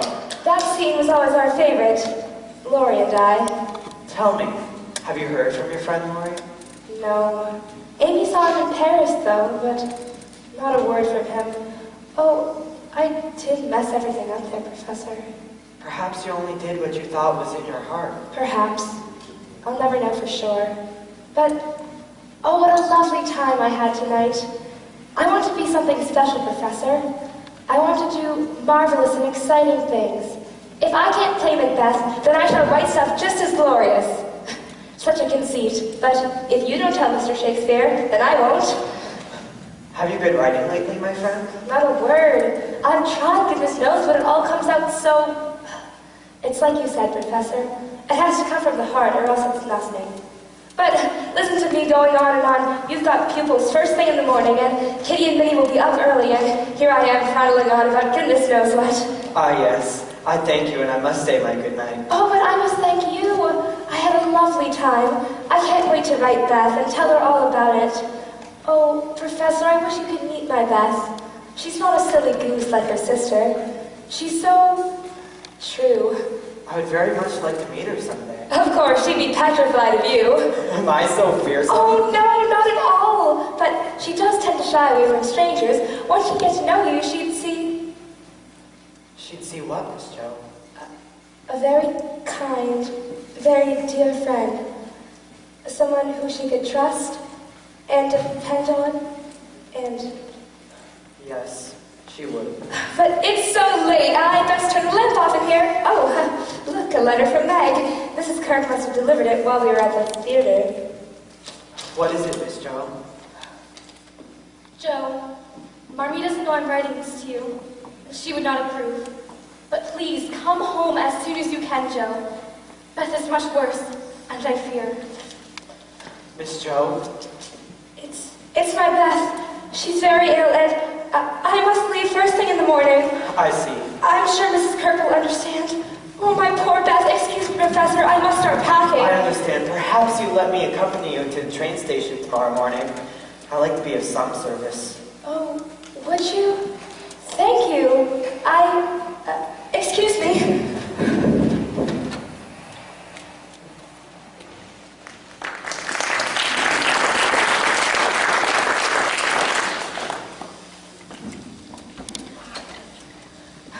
I returned home to a dark and quiet house. How quickly everything had changed. From a family joyfully on that Christmas Eve to this February day when all was silence and waiting. Can I see Beth? Not now, Joe. She's sleeping very soundly. Come, let me look at you. My wild Joe, how different you seem. Oh, your Joe is just the same, I fear. No chance for improvement there. I must have said the wrong thing at least twice a day in New York, but I don't regret any of it because I had a capital time. So we gathered from your letters. It's so good to have you home again. Yes, but what of Beth? She will get better, won't she, Father? Oh, I'm afraid not. All the doctors say the same. And to hope for recovery, it seems almost prideful. All we can do now is make Beth comfortable and make sure we appreciate her sweet disposition while we still have her with us. Oh, Father. Beth had indeed maintained her sweet and unselfish ways. We spent hours in her room, talking of foolish things and days gone by. When I'm gone, Joe, you must stand by Mother and Father. We'll not speak of such things. But we must. You see, Meg has John and the twins to care for her, and Amy has a whole new world opening up to her. But Mother and Father, they will need you all the more, Joe. I'll do my best, Beth, but I'd rather believe that... Please don't. I've been resigned to it for so long that it only hurts me to see those I love trying so hard to keep hoping. You see, Joe, I've always had the feeling that it was never intended that I should live long. But that's just a morbid fancy you have because you're feeling so unwell. I've always known. I'm not like the rest of you. I never thought about what I'd be when I grew up. I never pictured myself as grown or married. I could only see myself as shy little Beth, hiding away in this house, of no use anywhere but here. I wanted never to go away, and the hardest part now is leaving all of you. I'm not afraid, Joe, but it seems as though I shall be homesick for all of you, even in heaven.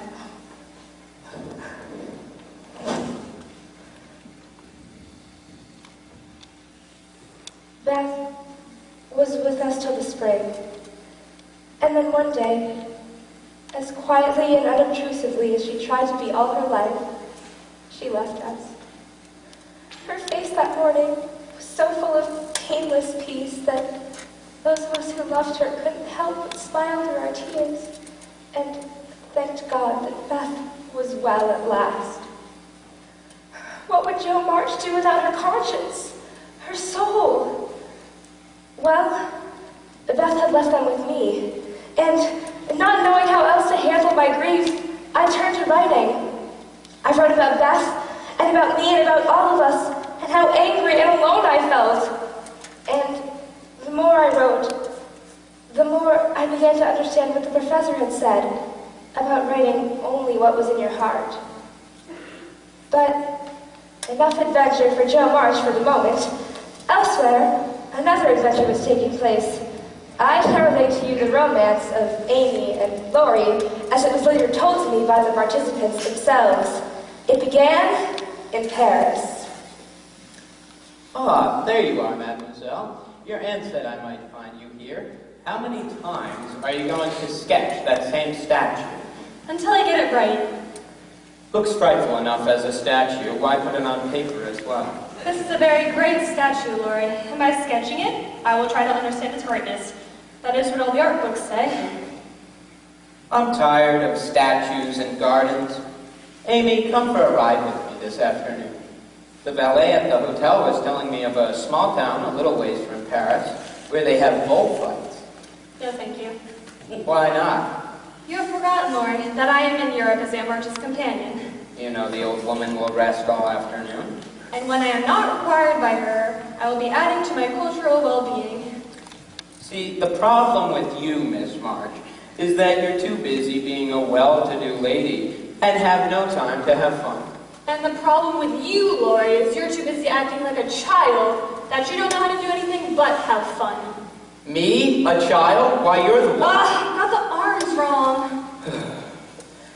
A few weeks later, in Heidelberg, Jo wrote to me about this German professor that taught her about Beethoven and how to appreciate his music. Is that so? She said that to truly appreciate Beethoven, you have to understand the German temperament. I'm sure that's true. Music is something that is so easy to enjoy, but so difficult to truly appreciate. Then I suppose I shouldn't bother with it. Joe was right about you, Lori. I very much doubt that. As a childhood playmate, you'd be ideal, but as a grown-up adult, well, something's lacking. Joe said that? She implied it. What does Joe know about being an adult anyway? Does she ever act like one? No. Come to think of it. There you have it. Still, I think if a man... Shh. I'm trying to listen to the music. Things got somewhat more difficult in Baden-Baden. Oh, Lori, there you are. Ah, Miss March. I never thought I'd find you at a casino. Well, your grandfather is ill, and... And he sent you out here? Well, no, I thought you ought to know. I know. All he's done is complain ever since we've come here. My gosh, people come here to improve their health, and he gets sick here. So you run off to some gambling casino to spend his money? My money, what's left of it. If it was his money, I'd still be in there. Theodore Lawrence, Yes, Miss Well-bred Amy March. Do you want to know what I honestly think of you? Pining to be told? Well, I despise you. Why's that? Pray tell. For every chance you have of being good, happy, and useful, you are faulty, lazy, and miserable. Strong words, mademoiselle. I'll go on if you'd like. Oh, please do. It's quite interesting. I thought so. Selfish people always like to hear about themselves. I'm selfish too, am I? Lori, when I first saw you in Paris, I thought you'd grown up and changed. And I swore to myself that I too could better myself. But over the past few weeks, I can see that I was wrong about you. Maybe about myself too. And I despise you for it. Then, finally, there was Rome. Good afternoon, mademoiselle. Oh, Lori, you surprised me. How was your grandfather this evening? He's doing much better. I think Rome agrees with him. We've been touring more old churches. I'm glad to hear he is well. I must say that the Italian climate agrees with Aunt March also. She's been in an unusually cheerful mood recently. That's good. Looking at more old churches? Yes. Never a shortage of old churches in Rome.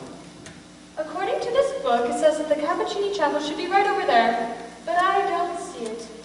Let me take a look. Maybe it's too hot out anyway. Ever notice how quiet the streets get this time of day?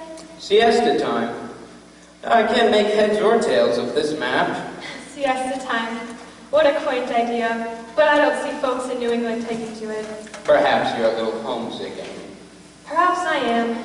I was thinking of Beth again this morning, and how strange it will be when I return and she won't be there. I was thinking about how wise she was.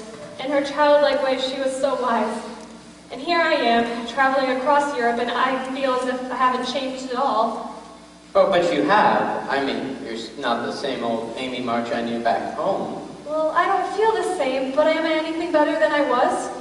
Amy, I know you don't think much of me.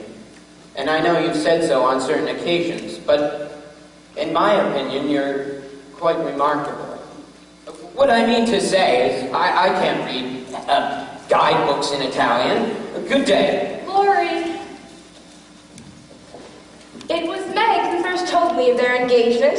Amy had written and asked her to break the news to poor dear Joe. I took it well, as they say, but more for Meg's sake than from any sense of good-natured behavior. But it's perfect, of course. Amy loves fine things and elegant places, and Lori can provide them. I would have been a perpetual embarrassment to the dear boy, but Amy will be a credit to him, and to herself. I think our Amy has changed, Joe. She seems much different in her letters, less flighty and self-absorbed.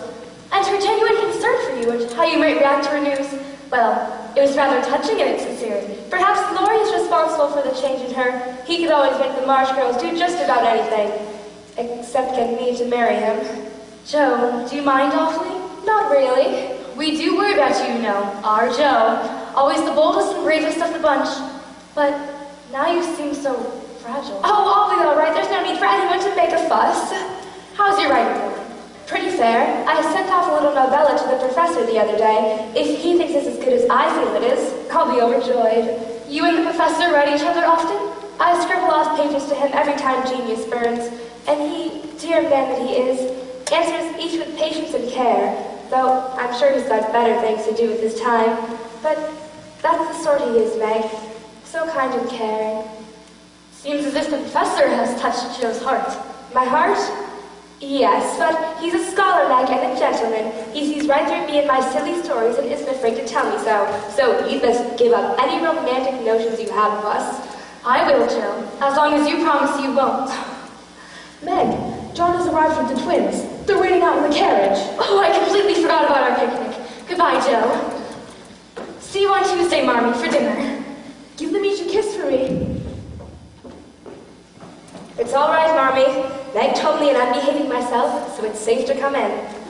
Oh, I hope you aren't too cross with me. I wanted to tell you myself, but Meg said that Amy insisted she break the news to you. Amy knows that I always try to act more mature in front of Meg. Amy was frightfully worried about you. First she goes to Europe with Aunt March, and then she and Laurie... Oh, it was all my fault in both cases, and everyone in the world seems to know I refused Laurie. Did they think I was merely teasing him? I knew you were sincere, but lately I thought if that he came and asked again, you might feel like giving a different answer. Oh, I'm so sorry, but you were so lonely, and there is often a hungry look in your eyes that goes to my heart, and so I fancied that he might fill the space now if you tried again. No, Mother, it's better as it is, and I'm glad Amy has learned to love him. But you're right, I am lonely, and perhaps if Laurie asked again, I might have said yes. Not because I love him anymore now, but because I care more to be loved than when he first asked. I'm glad of that, Joe, for it shows you are getting on. And perhaps someday... Oh, bosh on Sunday! I think I'd best start behaving myself right now. Joe... I know, Marmee. Someday. Girls are supposed to be patient and be good and be contented with someday. Well, I am responsible for myself and no one else is to blame. Not Laurie, or Amy, or Aunt March. So there it is. Look at Jo. She's finally got things all put together for herself.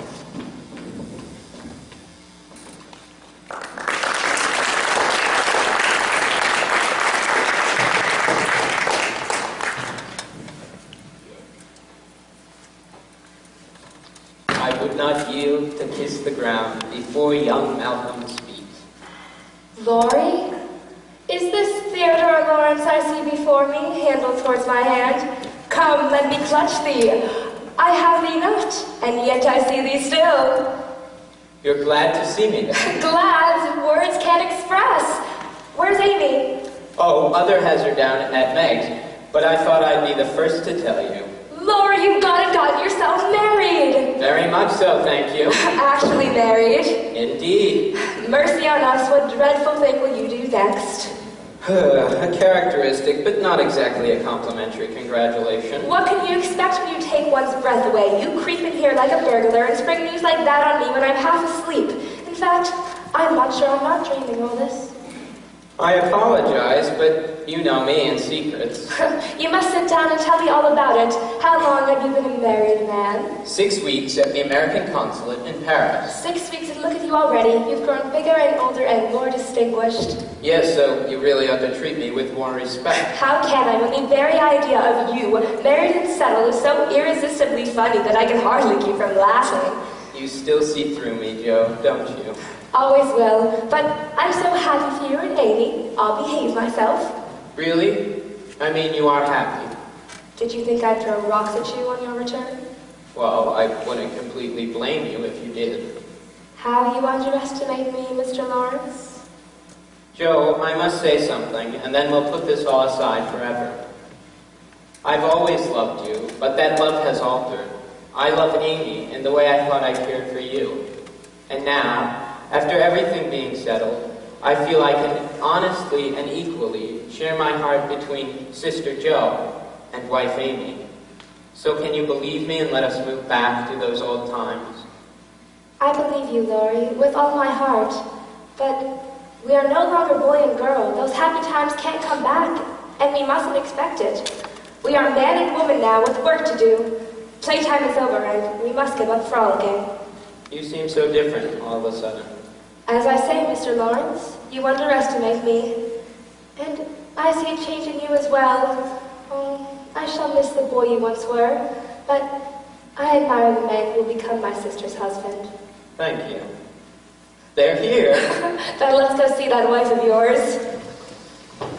Where is she? Where is my dear Joe? Oh, here I am, but your husband's gone and ruined your surprise. Oh, Joe, I've missed you so much. And I do, and just look at you. I think the new Mrs. Lawrence is quite a lady. I wonder where silly little Amy has gone. She's still here, Joe. Not even Lori could change me completely.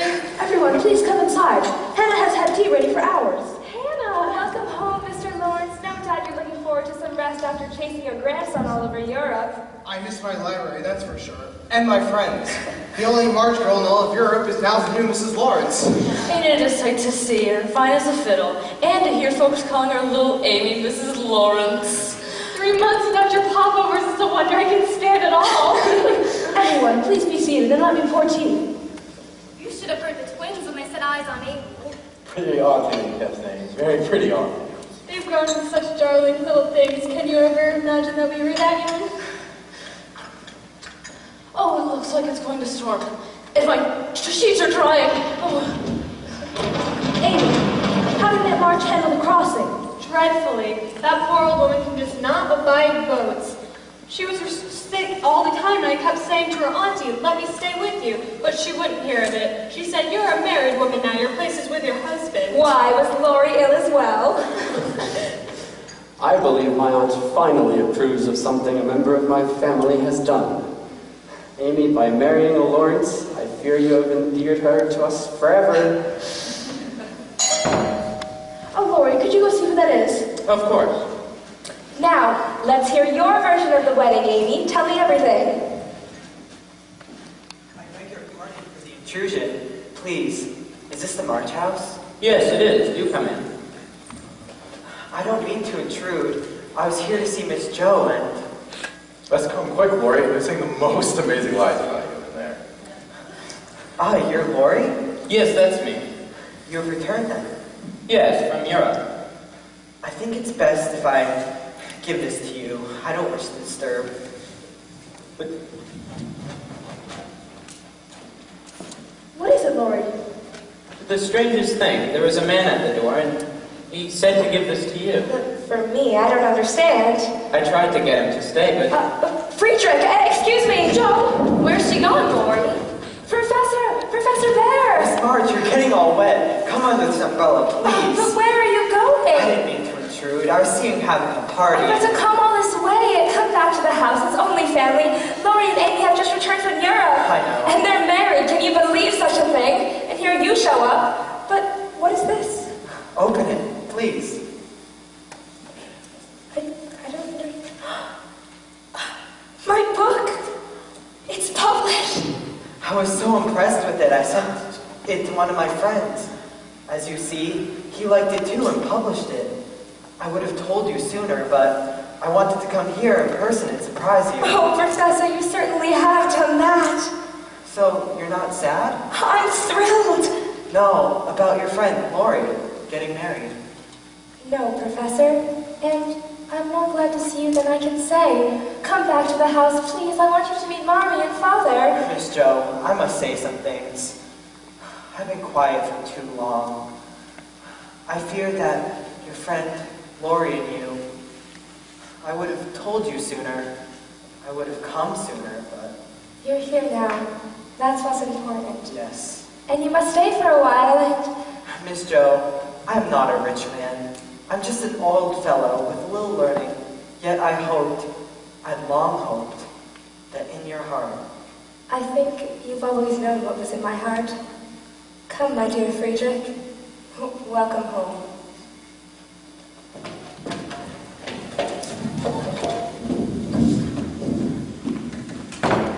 And so, here ends the story of Jo March and how she became to be who she is.